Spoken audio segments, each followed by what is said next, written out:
Bom, bom dia a todos. Dando continuidade aqui aos nossos seminários de sistemas dinâmicos.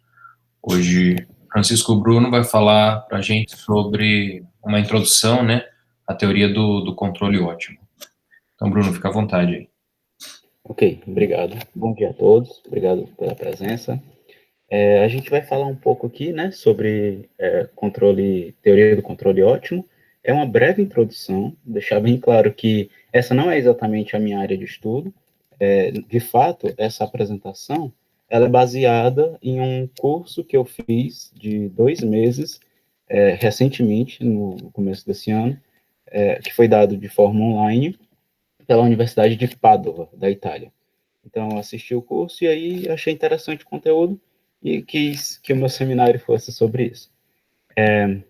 Então, vamos lá. Então, basicamente, a ideia desse seminário é poder mostrar, trazer aqui para a discussão uma das ferramentas a principal ferramenta, na verdade, que foi o tema desse curso que eu fiz, que no caso é um princípio de máximo, como a gente vai ver mais adiante, e ele é uma condição necessária, né? Na verdade, um conjunto de condições necessárias para que um determinado ponto seja um minimizador do problema.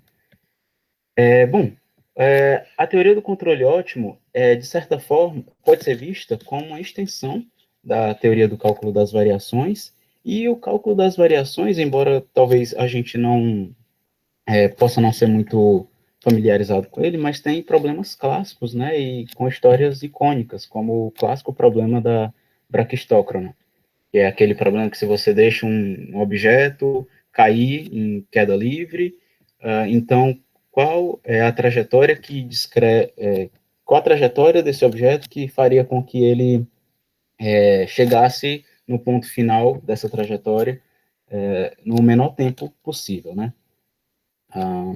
Ok. Então, a ideia, basicamente, assim, da teoria do controle ótimo, trabalha parecido com o que faz no cálculo das variações, que você procura pelos pontos extremos, né, pelos máximos ou mínimos de algum funcional, olhando para variações daquilo que seria o ponto ótimo.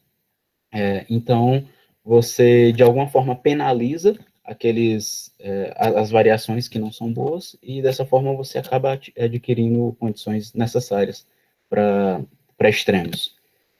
Essa teoria de controle ótimo, ela é amplamente utilizada em muitas aplicações pela ciência e também na indústria, né, especialmente com o advento, né, das tecnologias. Então, certos sistemas são modelados como sendo sistemas de controle, em que esse controle é dado por algum impulso elétrico, por exemplo. Então, é uma teoria que se encaixa muito bem nessa área da tecnologia.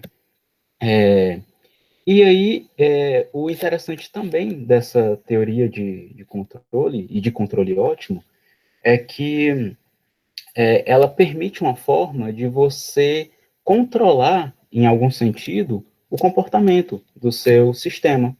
Dessa forma, você não é um pouco diferente de quando você pega uma equação diferencial e analisa ela, e o comportamento daquela equação diferencial já está completamente determinado pelo campo vetorial, pela condição inicial, pelos parâmetros, né? No caso da teoria de controle ótimo, você tem um parâmetro ali que ele é escolhido de maneira, digamos, racional, a fim de que determinada propriedade aconteça. Por exemplo, uma determinada função seja minimizada ou maximizada. Beleza. Então, tendo dado essa breve introdução ao que seria a teoria do controle ótimo, a gente pode agora partir para o problema, né? Qual é a forma do problema dessa teoria? Essa teoria, ela tem um problema na sua forma padrão, né? Como é comum a gente ver. Então, basicamente, como o nome ótimo sugere, a gente tem aqui um problema de otimização. Então, você tem que minimizar ou maximizar alguma função, no caso, algum funcional, né? Porque são funções que têm como argumentos, outras funções, e certo, só que assim, você quer minimizar um determinado funcional, e aí você pode estar sujeito a algumas condições, né? E no nosso caso aqui, a gente está sujeito a uma equação diferencial, certo?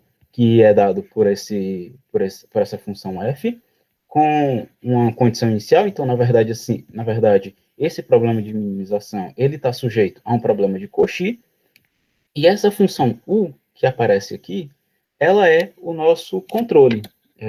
Então, a gente também pega essas funções u aqui, pertencendo a algum conjunto dos valores aqui, algum conjunto de controles admissíveis, né? Beleza. Interessante, então, aqui a gente tem um problema de minimização, certo? A minimização ela é tomada sobre o x e sobre o u, e sujeita a esse problema de Cauchy, certo? Uma coisa que a gente observa da teoria clássica, assim, ainda sem pensar tanto na regularidade das coisas aqui envolvidas, é que você pode imaginar, pô, vou pegar aqui, então, só as funções f, que eu sei que são contínuas e são, sei lá, localmente Lipschitz. Isso me garante existência e unicidade de solução da equação diferencial, né? Então, se eu tiver existência e unicidade dessa equação diferencial, dado uma certa função u, esse parâmetro, né, essa função de controle u, eu já tenho bem determinado quem é a solução, quem é o x que resolve essa equação diferencial.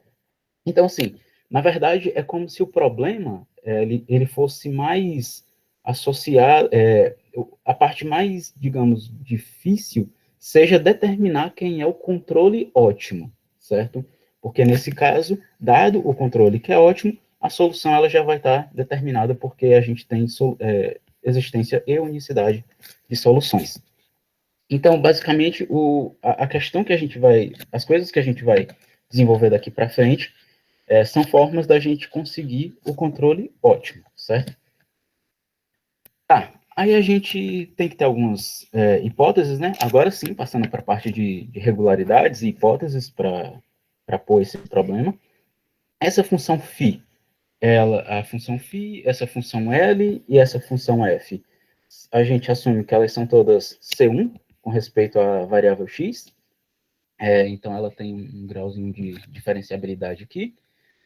E esse problema aqui, é só um comentário meu paralelo, ele é chamado de problema de Bose.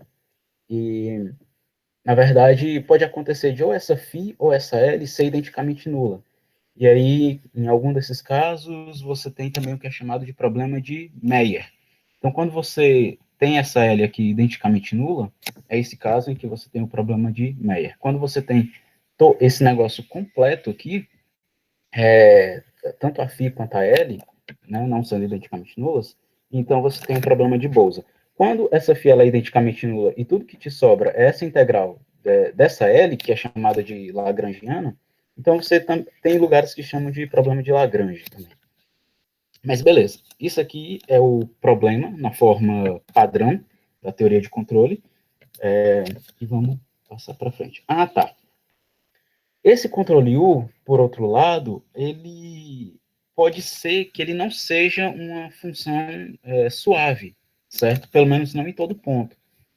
Porque ele pode, a gente, por algum motivo, né, dependendo do problema que você está trabalhando, pode ser que seja mais vantajoso a fim de que esse mínimo aqui seja atingido, que você pegue o U como sendo uma função suave por partes, em algum sentido, né? Então, para ficar num cenário bem geral, a gente toma esse controle U nesse espaço aqui L1, certo? Que são as funções integráveis, tá certo? Então, essa U ela pode ser aí descontínua em alguns pontos, certo? Mas não em muitos pontos, né? Então, isso coloca para a gente um pequeno problema, porque se essa U ela não é necessariamente contínua, essa função aqui, que está definindo o nosso lado direito da equação diferencial, ela não é suave. E aí a gente já não está mais naquela situação de ter um lado direito que é contínuo, dado um parâmetro U, né? Então, um lado direito que é contínuo e talvez localmente Lipschitz. Então, nessa situação, considerando apenas a teoria clássica de EDO, a gente não teria ainda não poderia garantir nem existência nem unicidade de soluções dessa equação diferencial. É aí que a gente vai entrar no conceito de solução de Kara-Teodori. Antes da gente falar do conceito de solução de Kara-Teodori, vamos só relembrar o que é que significa uma certa função ser absolutamente contínua, ok? Então, é uma definição mais forte do que continuidade, até mesmo do que continuidade uniforme, que, certo, você pega essa função definida nesse intervalo, chegando aqui no Rn, então pega uma curva, então ela é absolutamente contínua se para todo epsilon positivo tem um delta, também positivo, que sempre que você pega qualquer sequência finita de subintervalos aqui do domínio, de modo que a soma dos comprimentos desses subintervalos seja menor que delta, então as respectivas somas aqui das diferenças da função permanecem menor que epsilon, certo? No caso de continuidade uniforme, por exemplo, é quando você tem aqui esse mzinho igual a 1, né? Quando você garante que para apenas um subintervalo, você tem que, quando o seu comprimento é menor que delta, a diferença da função permanece menor que epsilon, aí a gente tem a definição de continuidade uniforme. Então, a função ser absolutamente contínua, ela ser mais, de certa forma, um pouco mais suave do que, na verdade, bem mais suave, a gente vai ver, que uma função que é simplesmente uniformemente contínua. Na verdade, assim, funções que são absolutamente contínuas, elas podem ser derivadas, né?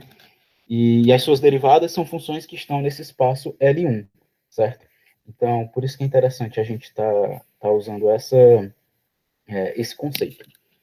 Ok, então agora considere esse problema de Cauchy, dado por... Agora a gente vai falar das soluções de Kara-Teodori, então a gente vai colocar aqui um problema meio em formato um tanto geral, e depois a gente vai passar isso para o caso específico da teoria do controle, que a gente colocou antes.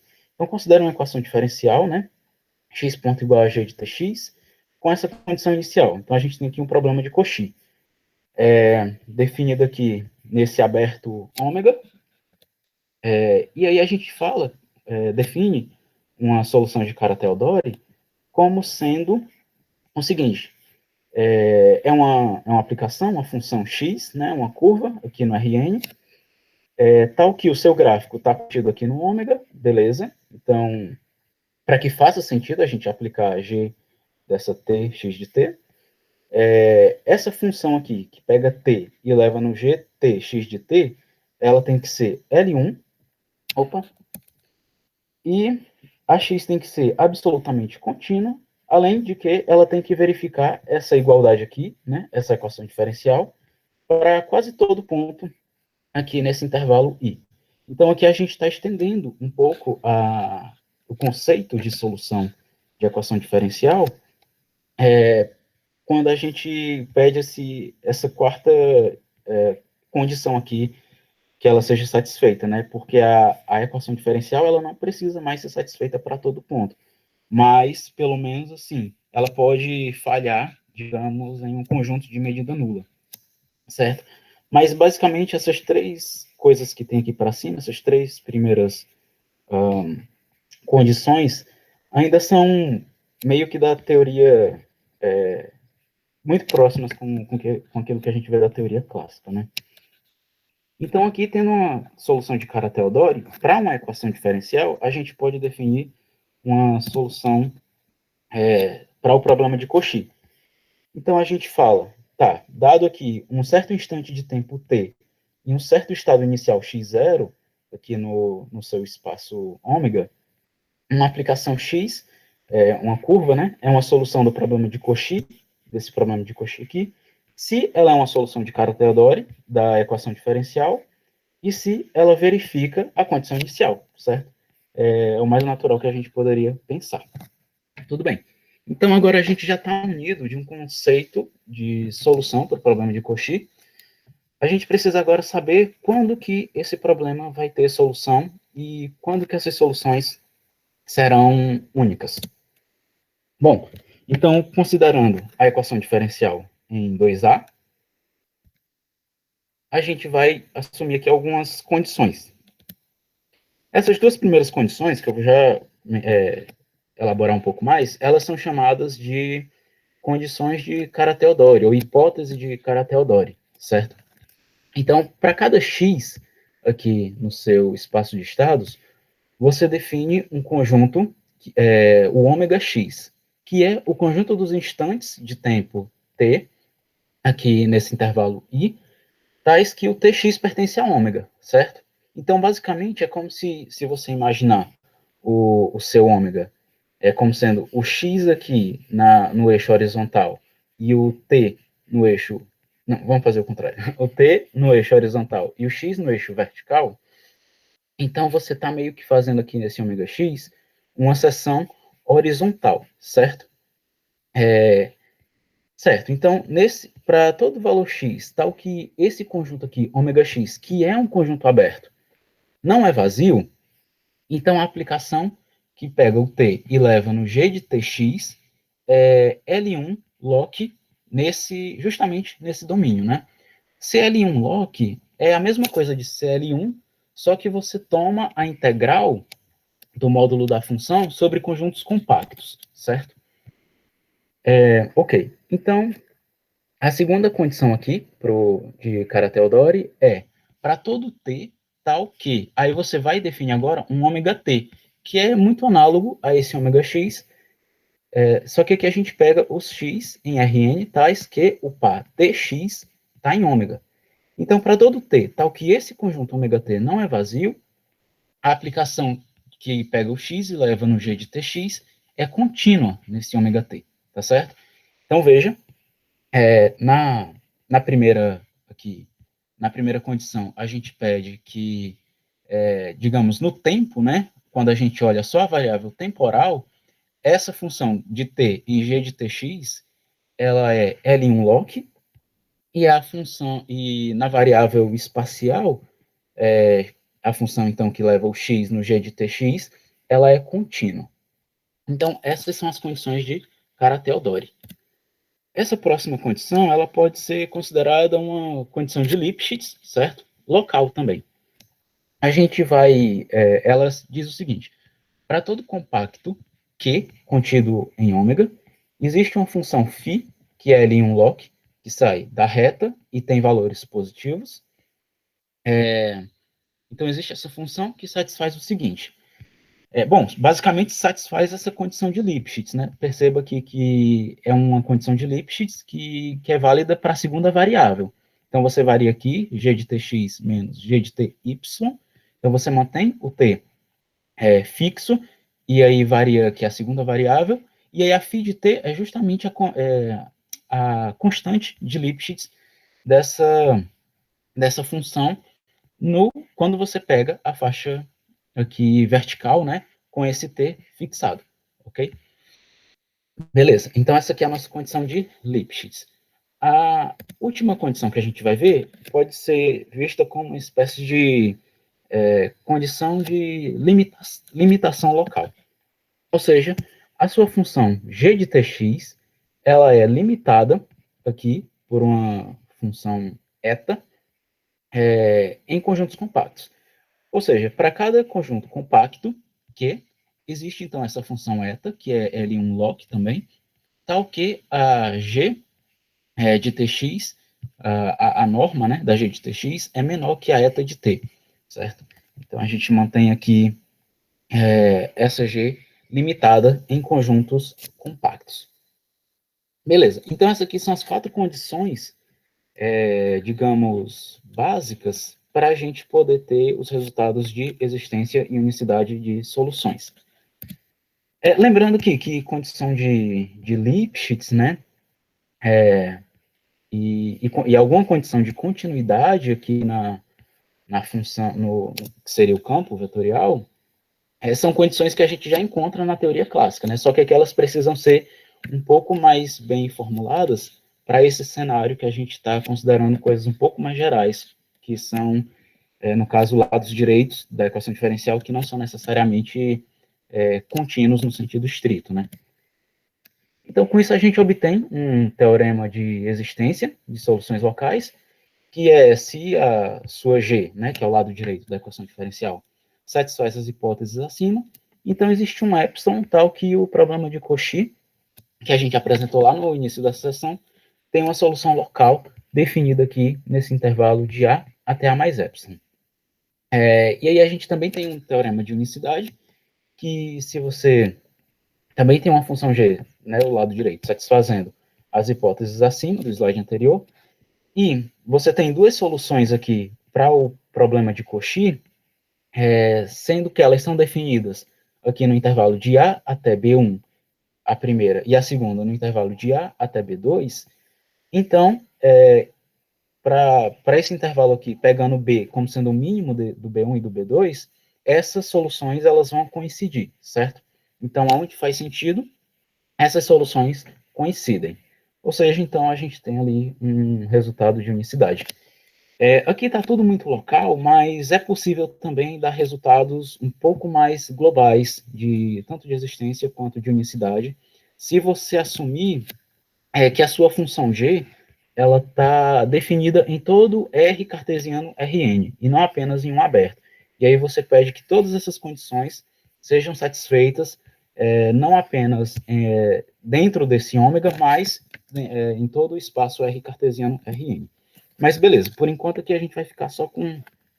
só para não dizer que a gente não mencionou esse possível problema que poderia ter, vamos ficar com esse resultado aqui de existência e unicidade, para garantir que, pelo menos localmente, a gente pode garantir existência e unicidade de soluções. Certo. Então, aqui a gente chegou numa parte que a gente vai falar agora da principal ferramenta que foi apresentada nesse curso que eu já mencionei, e que parece ser, de fato, uma das principais ferramentas usadas mesmo para você decidir sobre controles ótimos, de problemas de controle ótimo. Então, é o seguinte, o princípio de máximo de Potriagin, ou Potriagem,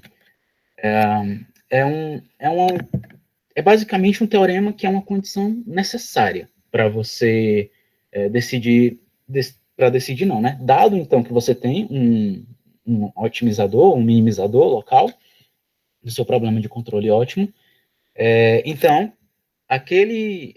vai acontecer uma série de outras condições decorrentes disso, né? E aí a gente usa essas coisas para depois encontrar quem são os controles ótimos. Então, uma coisa que é interessante falar é que esse par, desse jeito, é um U e um X, ou seja, um controle, né? Uma função controle e um estado, é chamado de processo, tá certo? Então a gente fala que se um processo U estrela, X estrela, é um minimizador local do problema de controle ótimo, aquele lá do início, agora aqui, só para não ficar confuso, agora a gente está voltando com esse problema aqui, ok? Então, certo, vamos manter isso em mente. Então, considerando esse problema, esse U estrela, X estrela, é um minimizador local.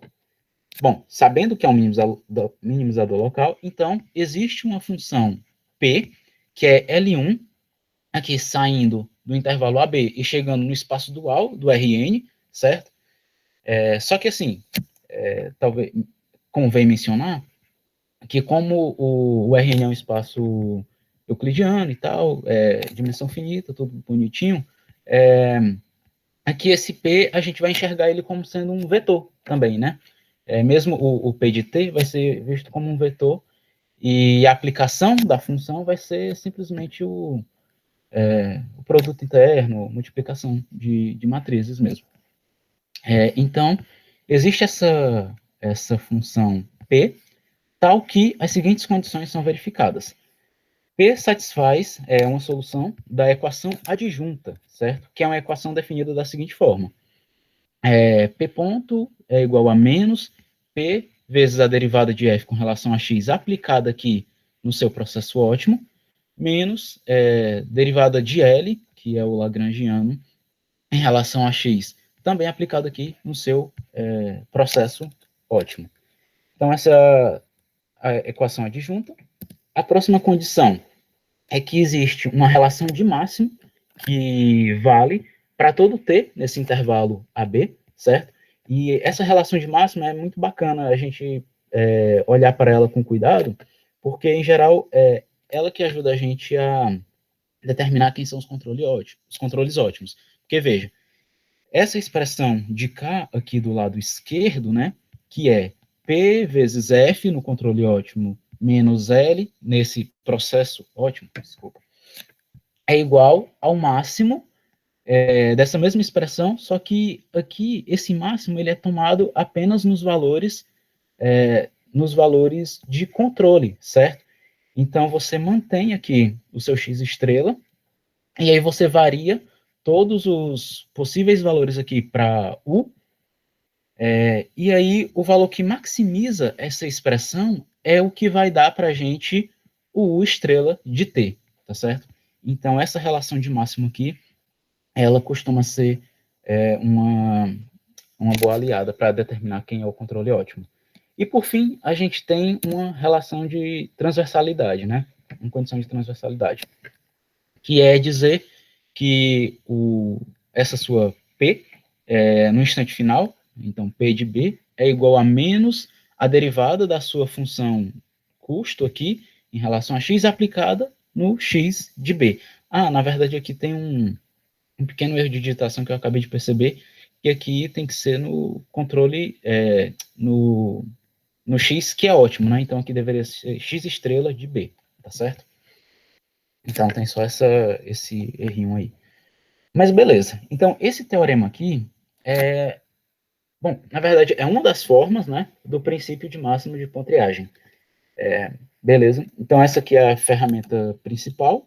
E agora, o que a gente vai fazer é pegar um problema específico, um problema de controle ótimo específico, e vamos aplicar esse teorema, esse princípio de máximo, e com isso descobrir quem é o nosso controle ótimo para o problema em questão. Certo. Então, vamos considerar o seguinte problema de controle ótimo. A gente quer minimizar essa função aqui, que é a terceira coordenada de x, menos a terceira coordenada de x aplicada em t maiúsculo, sujeito a essa equação diferencial aqui, certo?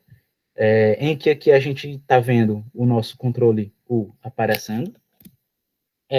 Beleza. Aqui a gente tem a nossa condição inicial, então isso dá para a gente um problema de Cauchy, e a gente precisa agora de uma condição para delimitar onde moram os valores desse controle, né? E isso é dado aqui por essa expressão. Então, o módulo de U é menor que 1. Então, os valores de U vão estar ali entre menos 1 e 1. Então, a gente tem esse probleminha aqui de controle ótimo com essa cara. E a ideia é a gente aplicar o princípio de máximo de Pontryagin para poder descobrir quem é o controle ótimo aqui desse problema. Certo? Então, só reescrevendo aqui, né, o que eu acabei de dizer. E o controle ótimo, claro, é aquele para o qual, quando você coloca ele aqui, substituindo esse U, a solução que você encontra dessa equação diferencial, na verdade, desse problema de Cauchy, minimiza menos a terceira coordenada de x, de x, aqui no tempo t maiúsculo, que é o final do intervalo, certo? Então, a gente está minimizando aqui a terceira coordenada da nossa solução no tempo terminal, como se fala também nessa teoria. Ok, então aqui a gente vai identificar os elementos só para colocar naquela linguagem geral que a gente colocou o problema no início, né? Então, o nosso campo aqui, f de txu, ele é esse lado direito, esse cara aqui, que nada mais é do que o lado direito dessa equação. Perceba aqui que a gente tem um problema de Meyer, né? Porque, como eu falei, porque a gente tem que esse lagrangiano é identicamente nulo e a função φ aqui é a única coisa que a gente tem que minimizar. E ela é dada por esse termo aqui, beleza? Então, a gente identificou aqui os elementos da forma geral e agora a gente vai começar a aplicar o princípio de máximo, certo? Então, suponha que você tem aqui um processo, o estrela, x estrela, que é um minimizador local do nosso problema de controle ótimo, desse exemplo. Então, pelo princípio, né, de máximo, a gente vai ter que existe essa função P, aqui nesse L1, que é uma solução dessa equação adjunta aqui. Mas perceba, aqui para a gente, o L ele é zero, correto? Então, esse termo aqui, na verdade, ele vai embora. Então, a nossa equação adjunta, ela é dada simplesmente por essa expressão aqui. Então, para a gente poder começar a trabalhar e ver quem é esse P, a gente tem que olhar para essa equação diferencial aqui com um pouco mais de calma. Então, vamos calcular aqui a derivada de f, que vai ser essa matriz aqui, certo? E então, a equação adjunta, ela vai ficar da seguinte forma, certo? Dizendo aqui que o P é um vetor do tipo P1, P2, P3, então P ponto vai ser menos o P multiplicado pela derivada de f, que é isso aqui, certo? Então veja aqui que a gente tem uma equação, um sistema de equações diferenciais definido, né? Que no caso é P1 ponto igual a essa primeira coordenada aqui, P2 ponto igual a menos P3 e o P3 ponto igual a zero. Isso permite a gente resolver de maneira muito simples para essas duas últimas coordenadas, né? Então, resolvendo, a gente tem que P3 P3 de t é igual a 1, e P2 de t é igual a isso aqui, certo? Isso aqui pode parecer um pouco estranho, né? Porque, assim, como que eu já consigo dizer que esse P3 aqui, ele é igual a 1? Já que simplesmente eu tenho que a derivada dele é zero, isso garante que ele é constante. Mas poderia ser qualquer coisa.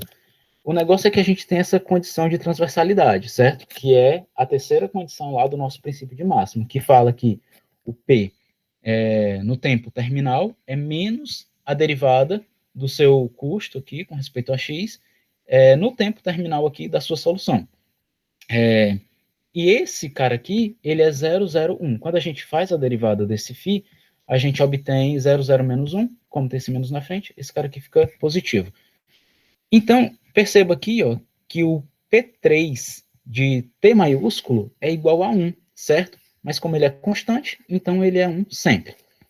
E aí, usando também essa condição de transversalidade, isso permite a gente definir quem é esse C. Então, esse C vai ser justamente T maiúsculo. Então, o P2 ele é dado por Tzão menos Tzinho. O P1, como é uma equação diferencial aqui um pouco mais complicadinha, um pouco mais, mas também nem tanto, mas a gente vai deixar para lidar com ele um pouco mais tarde, porque ele vai precisar de uma análise um pouco diferenciada, não é simplesmente calcular a solução. Então vamos olhar, vamos deixar o P1 em stand-by, por enquanto, e vamos olhar para o princípio para a relação de máximo, certo? Lembrando aqui, que a nossa relação de máximo, em tese, ela teria aqui um menos L desse processo ótimo aqui, só que a nossa L é identicamente nula, né? Então, ele fica só dessa forma. Então, esse princípio de máximo aqui vai dar para a gente que essa expressão aqui, desse lado esquerdo, ela é justamente o máximo, variando aqui o W com norma menor, com valor absoluto menor ou igual que 1, é o máximo dessa expressão, certo? Só que, quem é essa expressão aqui. Bom, substituindo, né, os valores P1, P2, P3 e também o campo F, a gente obtém que essa expressão ela é dada por isso, e agora substituindo P2, que é dado por essa expressão aqui, e o P3, que é exatamente igual a 1, a gente fica que essa expressão aqui da esquerda, ela é o máximo dessa expressão aqui da direita. E perceba que isso aqui é fixado um instante de tempo t, tá bom? Então, o t está fixo, e a única coisa que está variando aqui é esse w. Então, para a gente alcançar o máximo aqui dessa expressão, perceba que, na verdade, isso aqui, ó, esse pedaço, ele não importa, né? Porque ele vai se manter o mesmo.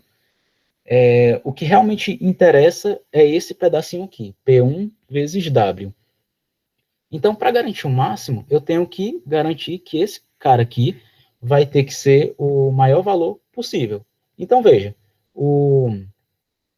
a coisa natural de se fazer aqui é, quando o P1 de T for positivo, eu vou colocar o W como sendo o maior valor que ele puder ser positivo. 1, no caso. Quando o P1 de T for negativo, eu vou colocar o W como sendo o menor valor negativo que ele pode ser, no caso, menos 1.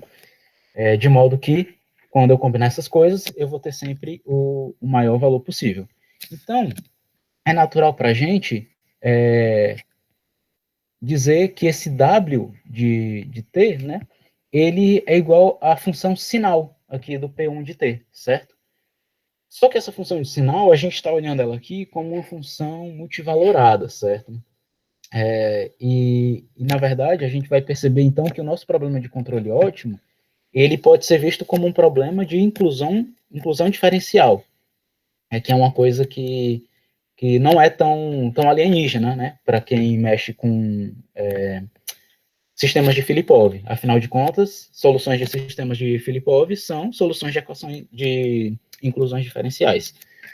Então, essa é uma relação interessante que a gente já pode perceber aqui, uma certa tangência aí nessas teorias. Então, a gente está enxergando a função sinal da seguinte forma: ela é menos 1 quando o seu argumento é negativo, ela é 1 quando o argumento é positivo, e ela é um intervalo de menos 1 até 1 quando o seu argumento é igual a zero, tá certo? Então, ela é aquela função escada que vem no menos 1 aqui, constante, aí chega aqui, ela tem um pedaço vertical, né? Um segmento vertical, e depois ela continua horizontal ali no valor 1. Então, é natural para a gente definir a função w como sendo dessa forma. Então, a gente poderia pensar, olhando do ponto de vista apenas da maximização dessa relação aqui, a gente poderia pensar que o estrela é, então, o sinal do P1, né, dessa função P1. Porém, a gente tem que levar em consideração outras restrições também, porque a gente não está com problema de maximização irrestrita aqui, certo? Então, o que a gente tem, né? Lembrando que P1 de T satisfaz essa equação diferencial aqui, certo? Que quando a gente substitui os valores de P2 e de P3, fica sendo essa expressão aqui. É interessante lembrar que esse x1 aqui é uma função de t, né? Porque isso aqui é uma parte, né? A primeira coordenada da solução da equação diferencial original, a qual o nosso problema de minimização está restrito. Beleza. Mas, ao invés da gente tentar integrar essa equação para achar o valor, para achar a expressão para P1, a gente, na verdade, vai derivá-la de novo, porque isso vai dar para a gente uma forma melhor de analisar o problema. Então, derivando mais uma vez, a gente obtém o quê? Bom, a gente vai obter menos 1 mais duas vezes aqui, ó, a derivada de x1. Só que se você lembrar do nosso problema original, deixa eu só voltar para lá, aqui, ó, a derivada de x1 ela é igual a u, tá certo? Então, substituindo a derivada de x1 aqui, a gente fica, então, que a segunda derivada de P1, ela é menos 1 mais duas vezes U, certo? E aí a gente sabe que o ideal é colocar o U como sendo... A gente já viu que é vantajoso colocar o U como sendo uma função constante por partes, né? E da seguinte forma, quando o P1 for positivo, a gente coloca U sendo 1. Quando o P1 for negativo, a gente coloca o U sendo menos 1. E aí, considerando isso, essa equação aqui ela pode ser escrita da seguinte forma. P dois pontos de P1 dois pontos é igual a 1 quando o P1 é positivo e é igual a menos 3 quando o P1 é negativo. Quando o P1 é igual a zero, aí a gente tem um problema, né? Porque como essa função aqui, sinal, ela é multivalorada, a gente tem literalmente infinitas escolhas. Beleza? Aí aqui, claro, que pode talvez entrar uma discussão de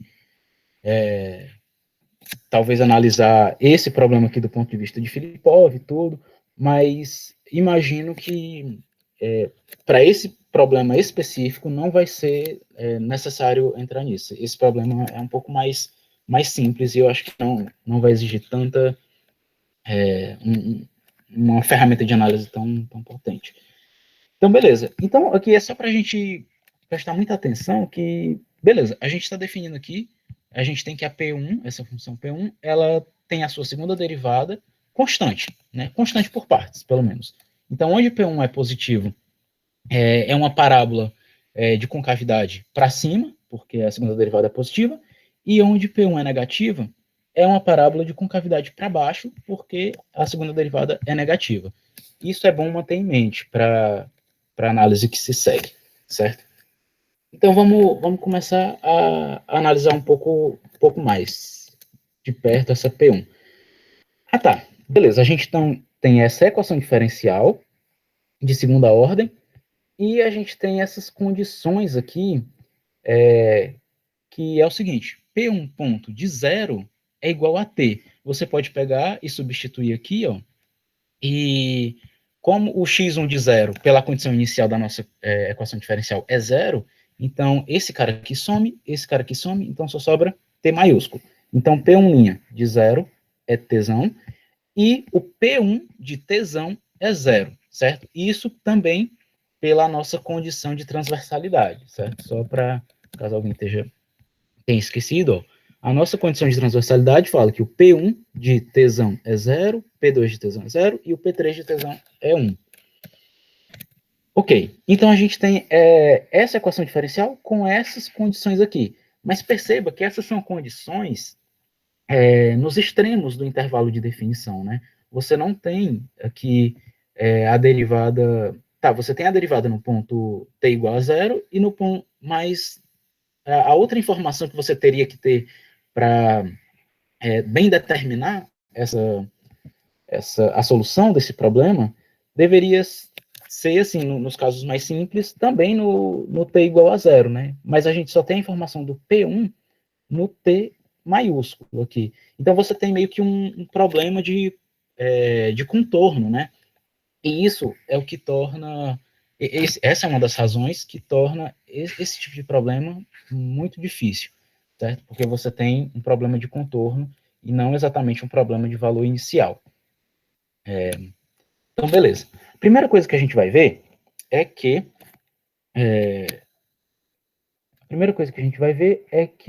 P1 de t é menor ou igual que zero para todo t aqui no intervalo de interesse da gente, 0 até o Tzão.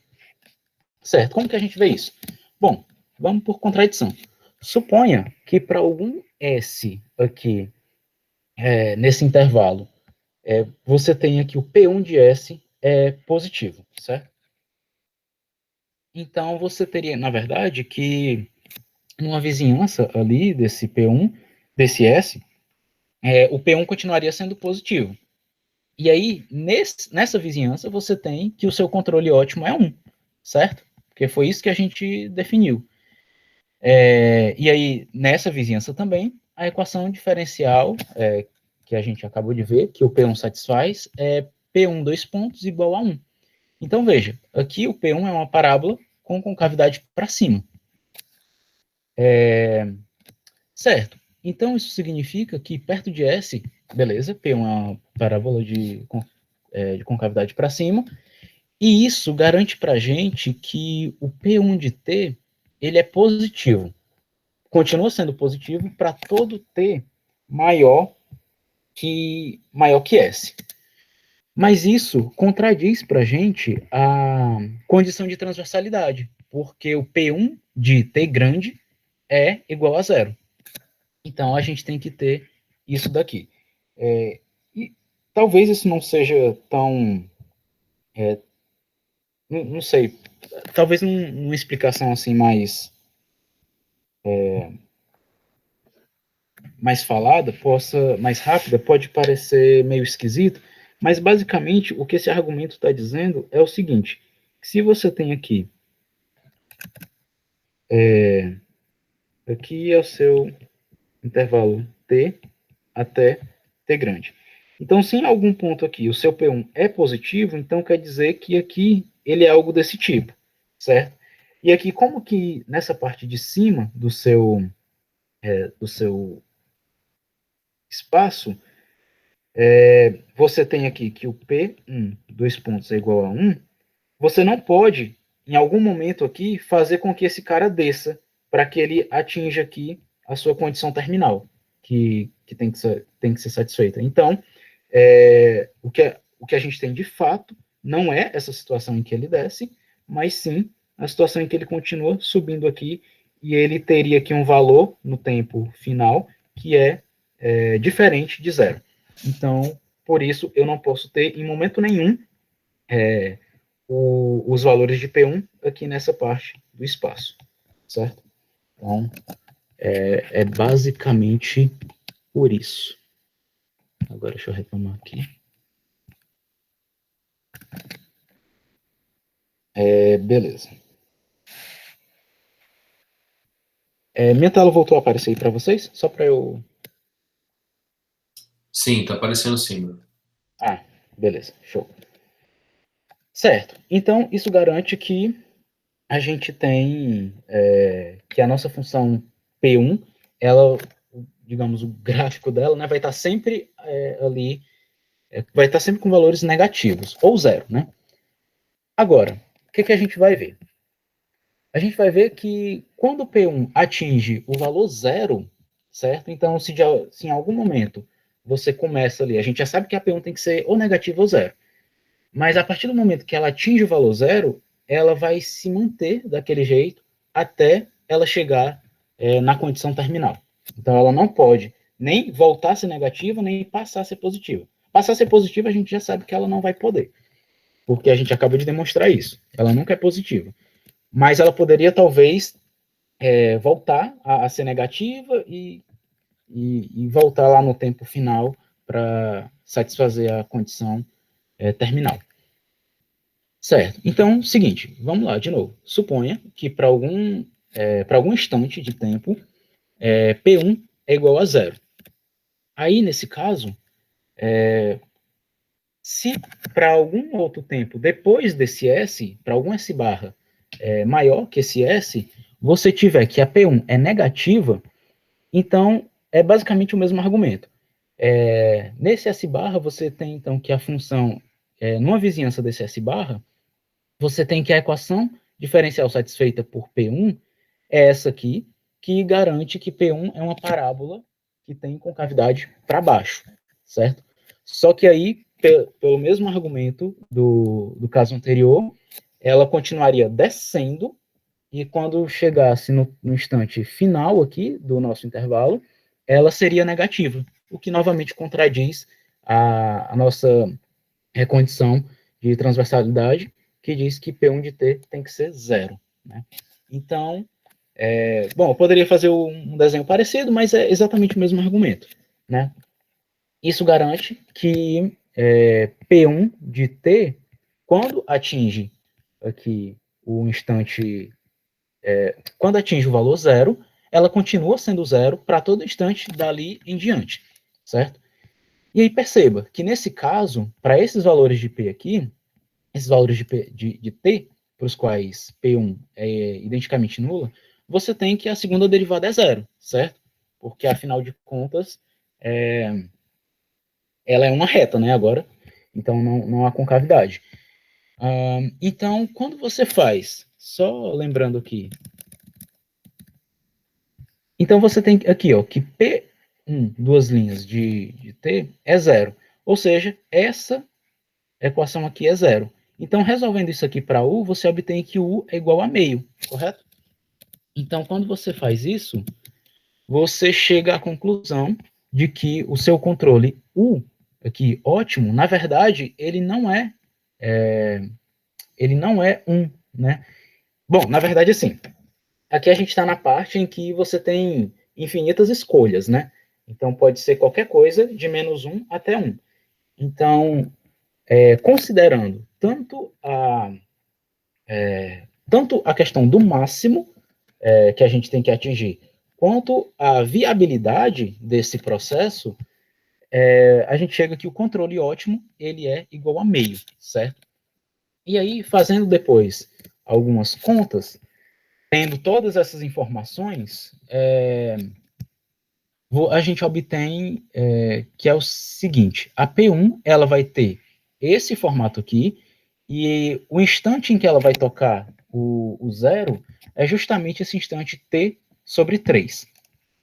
E então, ela é essa parábola aqui, para t de 0 até t sobre 3, e dali em diante ela é identicamente nula, certo? E aí o nosso controle ótimo, ele passa a ser menos 1 nesse pedaço, porque afinal de contas, nesse pedaço aqui, a gente tem que a nossa P1 é negativa, e aqui, como ela é zero, a gente pode escolher qualquer coisa. Mas aí, considerando a questão do máximo e da viabilidade, o controle ótimo, nesse caso, é meio. Então, com isso, a gente a gente conseguiu, então, determinar quem é o nosso controle ótimo. Uma coisa que o pessoal define é que é o seguinte: note que aqui eu tinha falado que a relação de máximo ela costuma nos dar quem é o controle ótimo, né? E aqui a gente viu que só a relação de máximo não foi suficiente.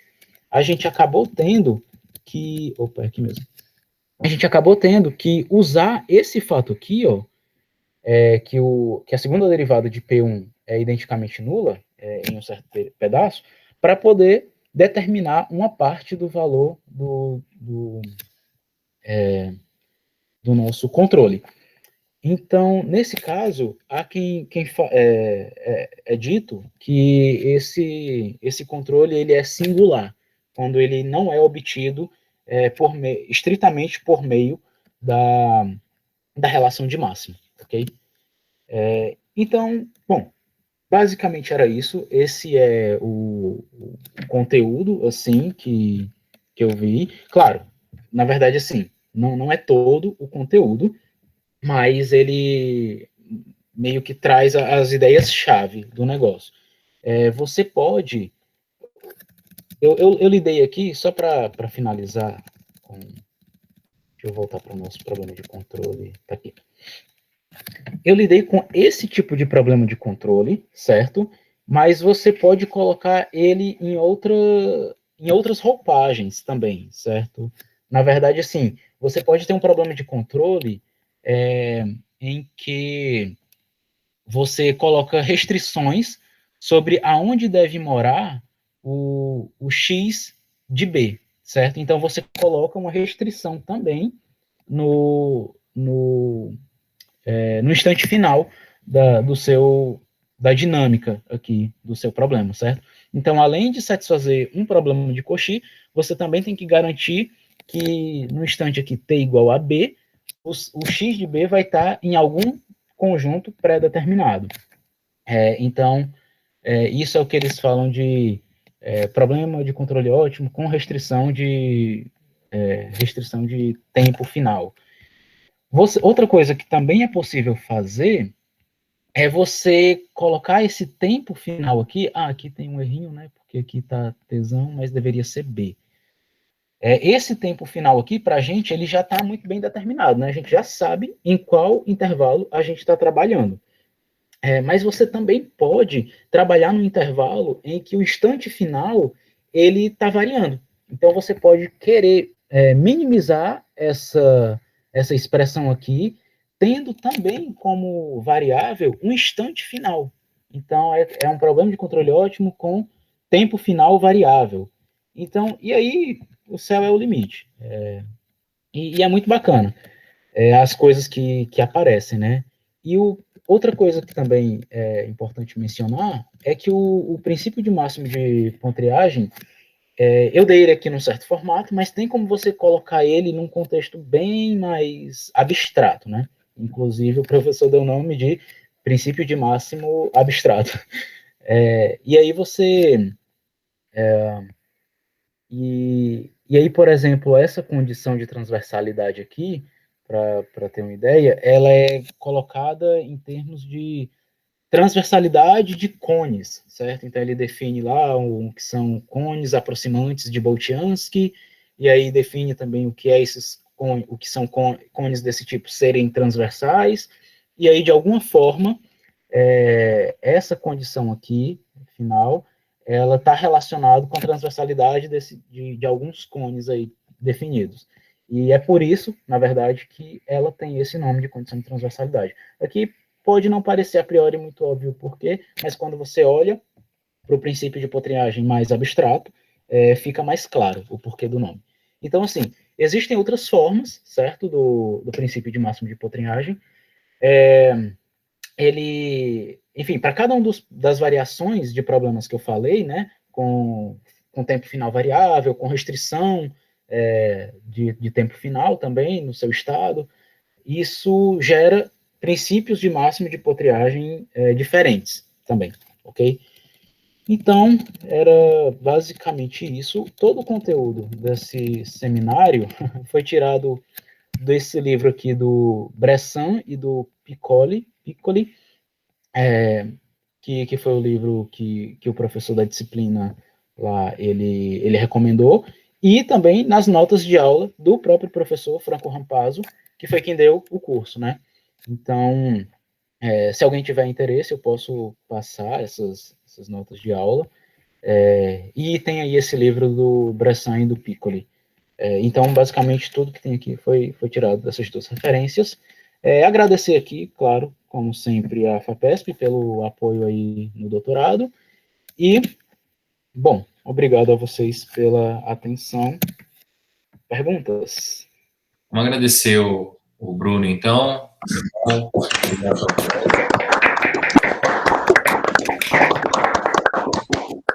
Algum comentário, dúvidas? Ô, Bruno, você prova os resultados teóricos, na verdade, são feitos para a função em L1, né? Então, assim, é uma coisa bastante geral, né? Sim. O negócio é o seguinte, como que... Porque, assim, se você tem um controlador, em geral, que eu entendo disso, é de ler introdução de livro, né?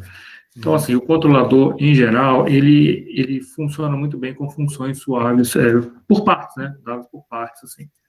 Porque, inclusive, essa noção de campo de Filipov que a gente usa, né? De um campo à esquerda, um campo à direita, em muitos casos você pode reescrever isso como sendo um controlador, né? Sempre que você, por exemplo, pega a reta e x igual a zero, sempre quando você bate na reta, o outro campo seria mais ou menos o efeito de um controlador arrumando problemas de perda de energia, ou algo do tipo assim.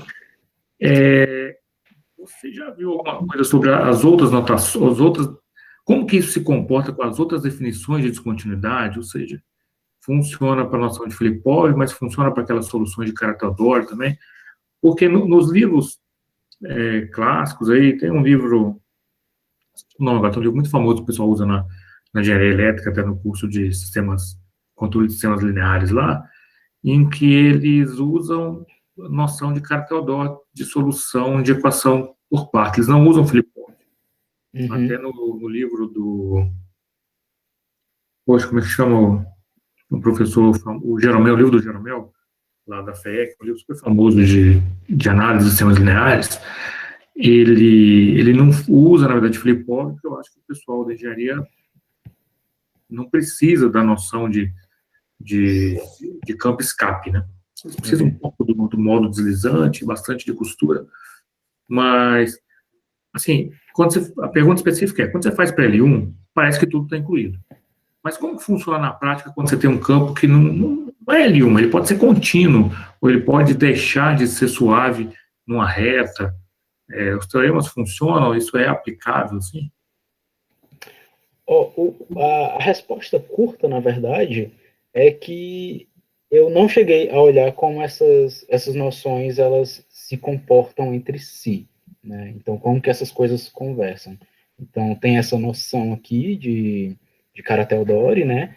E até como eu falei, e você até reforçou agora, parece que a noção de campo escape, campo deslizante, não parece fazer muito sentido. Não que não faça sentido, mas assim, parece que não precisa, né? Mais nesse sentido. Então, eu não cheguei a olhar essas relações, então eu não sei, na verdade, a resposta é bem.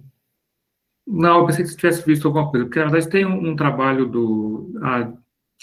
muita gente aí no Brasil que trabalha com a T-singularidade, por exemplo. A T-singularidade ela pode aparecer em vários modelos de controladores, né? Quando você envolve circuito RLC lá, em geral aparece bom, os trabalhos do Daniel Pagano, por exemplo, eles focam muito nisso aí. Talvez o Douglas já tenha feito alguma coisa nesse sentido também. Mas minha curiosidade era justamente saber assim, você provou uma teoria L1, mas na verdade a gente prova L1 porque o pessoal da engenharia usa eles usam virando chavinha, né? Então tem umas funções assim, meio escadinha e tal. Eles não usam pensando que o L1 vai funcionar com a definição de Filipov, por exemplo. Então tem os deslizantes, tem o escape. Se pudesse ter alguma coisa disso aí. Porque nos trabalhos que o pessoal faz, eles estudam o controlador, mas não consigo direito ver a relação assim, de como seria o controlador agindo no deslize, por exemplo. Eu não cheguei a investigar isso, nem a ver na pesquisa que eu fiz aqui para esse seminário coisas nessa direção. Mas é interessante, assim, é uma coisa que talvez valesse a pena dar uma investigada e ver quais são essas relações aí. Deixa eu só fazer um comentário, acho que dar uma contribuição nessa pergunta que o Ricardo estava fazendo. Eu acho que quando a gente está em situações do tipo Cara Teodoro, posso estar falando muito besteira aqui, mas pelo que eu já li, já estudei isso daí, as descontinuidades sempre aparecem no tempo, né? Então, você vai lá no seu problema 1 aí, quem pode ser L1 é o controlador. Então, você tem uma descontinuidade no tempo. Como o seu sistema é não autônomo, as trajetórias sempre são transversais a essas regiões de descontinuidade. Então, o conceito de Filipov, na verdade, está mais associado onde que a descontinuidade aparece, né? O Filipov, deslize, essas coisas vão aparecer quando as descontinuidades podem aparecer nas variáveis espaciais, né? Então, o Filipov generaliza o conceito de Kara-Teodori, que só considera descontinuidades temporais, né? E essa era a outra pergunta que eu ia fazer, porque a F aí, do jeito que está enunciado, você falou que ela é C1 com respeito à variável X. Sim. Qual que é a regularidade dela com respeito ao tempo e ao parâmetro? Tem alguma coisa? Boa. Com respeito ao tempo, tá, realmente isso faltou falar, né? A gente está assumindo aqui que essa equação diferencial, esse problema de Cauchy, ao qual a nossa minimização está sujeita, satisfaz todas aquelas condições, tanto de Kara-Teodori, quanto aquela condição de Lipschitz local e limitação local, né? Então a F em si é uma função de Kara-Teodori também. A F é uma função de Kara-Teodori. Não é só o controle. Não. Na verdade, a F é Kara-Teodori e o controle é o mais geral que a gente consegue trabalhar, que é L1. E a regularidade dela em U? A regularidade dela em U, pelo que eu vi, não se menciona nada. Então, eu acho que é essencialmente qualquer coisa que garanta, pelo menos, que o mapa T, F de T, X de T, U de T seja L1. Tá.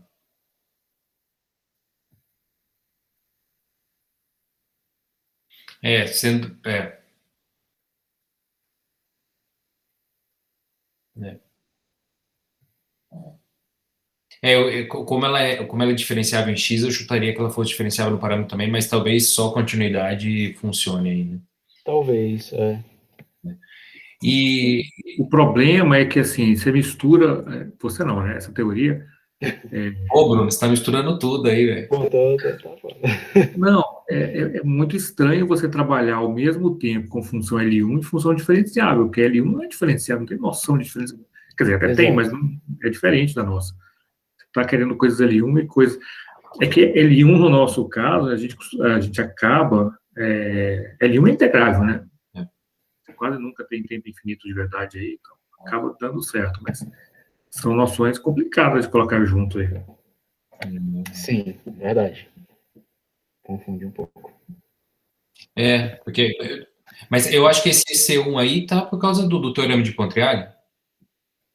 O C1 está por conta do teorema de Pontryagin, sim, porque quando você precisa lá, quando você define no princípio de máximo, você tem essa equação adjunta aqui Você tem a diferença. que Tá. tem essas derivadas, né? Tá, é verdade. Uhum. Sim, você precisa conseguir derivar, por isso. Porque para existir solução, você não precisaria disso, né? Exatamente. Precisa por causa do princípio aí. Beleza. Pessoal, mais algum comentário? Dúvidas?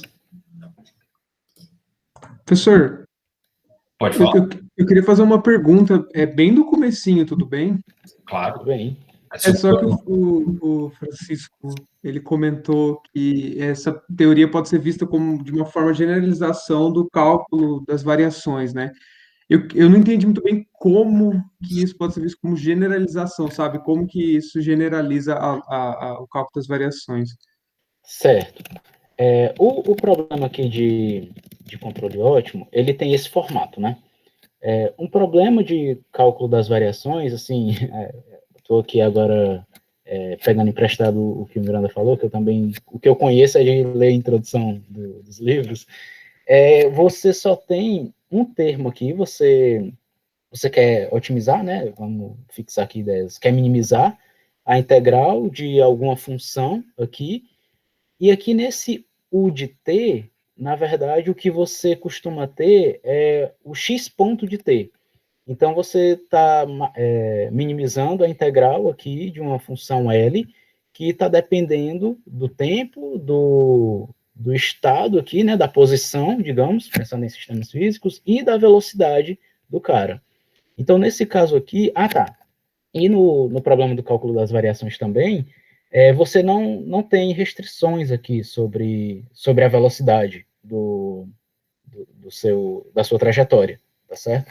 Então, nesse sentido, quando o U de t ele é igual ao x ponto de t, aí você tem o seu problema de cálculo das variações. E aí o que ele vai estar sujeito, na verdade, é simplesmente a condições de contorno, eventualmente. Então, sei lá, você quer minimizar algum funcional, digamos, a energia de uma curva, quando é uma curva que liga dois pontos específicos, né? Ou uma curva que começa em um ponto e termina em algum conjunto aqui que você permite ela terminar. Aí esse é o problema de cálculo das variações. Aqui é um pouco mais geral, porque, claro, esse problema de cálculo das variações, ele é também um problema de controle. Mas aqui a gente está permitindo uma gama mais geral de possibilidades para esse carinha aqui, o de t, e não apenas a velocidade da sua trajetória. Então, de forma bem simples, é isso. Entendi, obrigado. De nada. Beleza, mais algum comentário, perguntas? Bom, então, se não, vamos agradecer mais uma vez o Bruno. Muito obrigado pela participação.